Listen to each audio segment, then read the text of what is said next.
بسم اللہ الرحمن الرحیم۔ السلام علیکم۔ آپ دیکھ رہے ہیں DDP انالیٹیکا۔ آج اگر دنیا میں کہیں جھوٹ بولنے کی یا فیک پروپیگنڈا کرنے کی، ڈس انفارمیشن پھیلانے کی کوئی چیمپئن شپ ہو، کوئی مقابلہ ہو،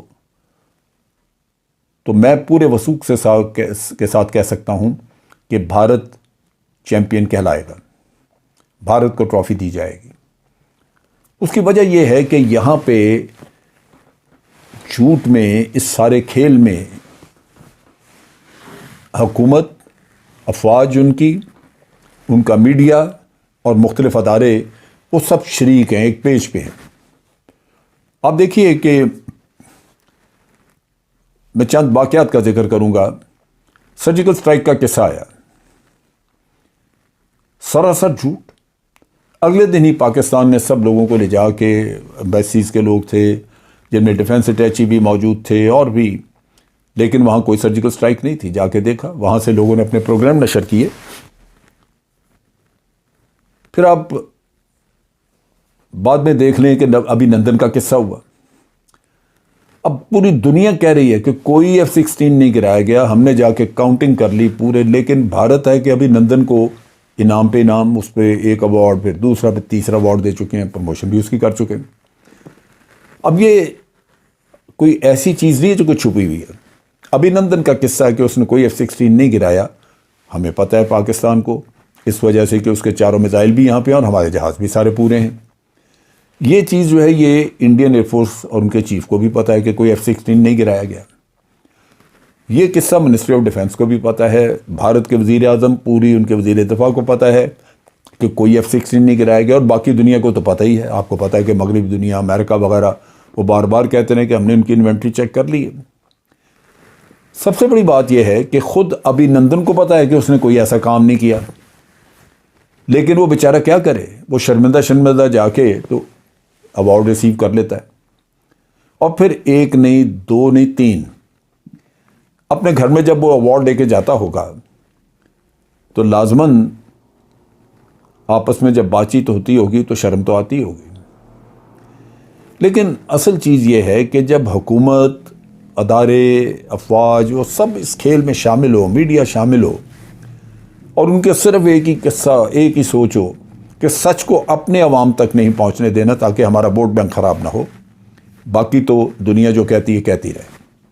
اصل ٹارگٹ ہے ہمارے اپنے عوام، تاکہ آپ کا ووٹ بینک جو ہے وہ برقرار رہے۔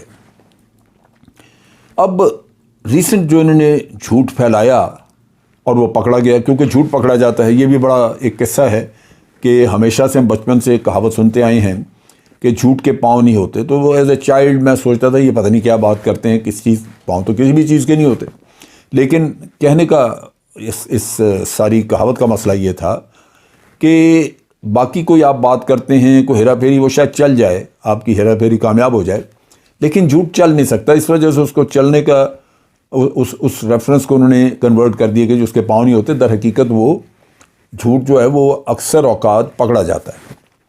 اب سوشل میڈیا پہ انہوں نے کسانوں کو رگڑا لگایا۔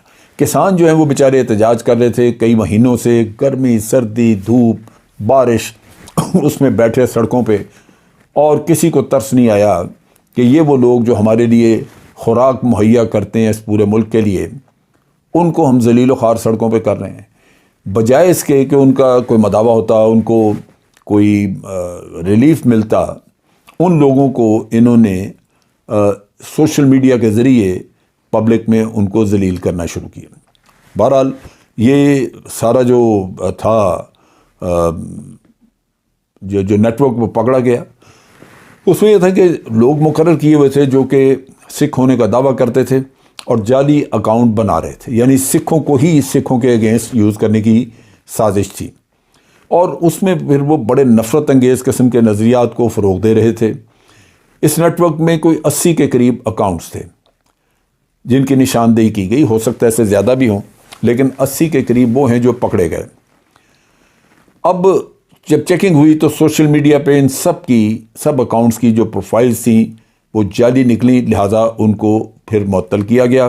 اس سے پہلے وہ اپنا کام کرتے رہے۔ اس نیٹ ورک میں ٹویٹر بھی، فیس بک اور انسٹاگرام، یہ سارے ان پہ اکاؤنٹس کے ذریعے یہ ڈس انفارمیشن پھیلائی گئی۔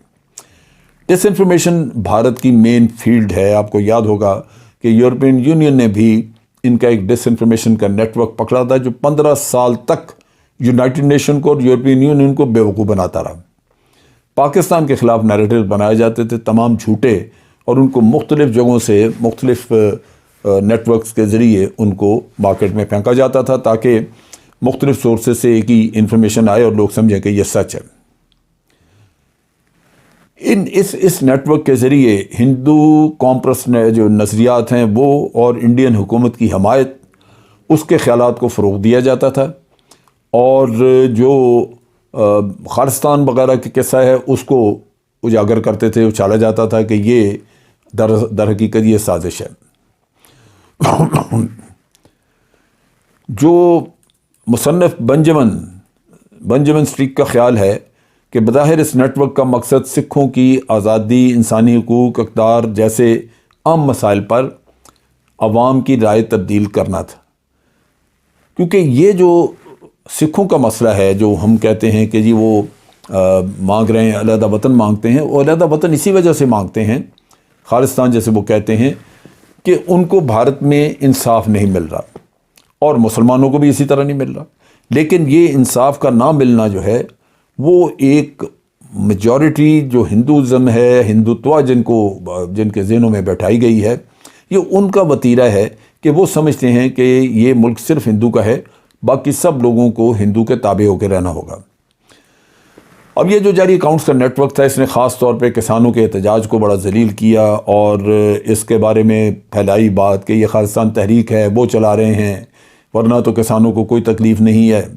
ان جو سکھوں کے اکاؤنٹس تھے، ان کے مطابق یہ انتہا پسندی تھی جو پھیلائی جا رہی تھی، یعنی اگر آزادی کا خیال ان کے پاس ہے تو وہ انتہا پسندی ہے، اور یہ غیر قانونی کام تھا، ان کے خیال میں غیر قانونی کام کیا جا رہا تھا۔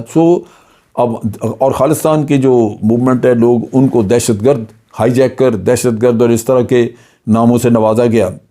تو جو انڈین گورنمنٹ تھی اس نے بھی دعویٰ کیا ہوا تھا کہ یہ جو کسان تحریک ہے یہ در حقیقت خالصتانیوں نے ہائی جیک کر لی ہوئی ہے، اور یہ کوئی جائز مطالبات نہیں ہے۔ لہذا ان چیزوں کی وجہ سے کافی زیادہ ایک امپریشن تبدیل ہوا اس موومنٹ کے بارے میں، جو کہ خالصتاً لوگ اپنے ہی حقوق کے لیے کر رہے تھے۔ لیکن آپ نے دیکھا کہ بالآخر سچائی کی فتح ہوتی ہے، نیٹ ورک پکڑا گیا، اس کو توڑ دیا گیا، اور اس طرح دنیا کے سامنے بھارت کا ایک اور جھوٹ سامنے آیا جو وہ لگاتار عادتاً بولتے ہیں، اس کی ضرورت ہو نہ ہو، لیکن جیسے ایک بیماری، ایک عادت لگ جاتی ہے نشے کی، یہ وہ مسئلہ ہے۔ ہر چیز پہ جو بالکل روز روشن کی طرح عیاں ہو اس پہ بھی جھوٹ بولتے ہیں۔ لہذا یہ بھی ہمیں سوچنا چاہیے، دیکھنا چاہیے کہ بھارت سے جو نیریٹو اوریجنیٹ ہوتے ہیں، نکلتے ہیں، ان پہ کبھی بھی آنکھیں بند کر کے یقین نہ کیا جائے۔ ان کے لیے لازم ہے کہ پوری تحقیق کی جائے، پھر اس بات کو سنا جائے، دیکھا جائے یا پڑھا جائے۔ آج کے لیے اتنا ہی۔ افواج پاکستان زندہ باد، پاکستان پائندہ باد۔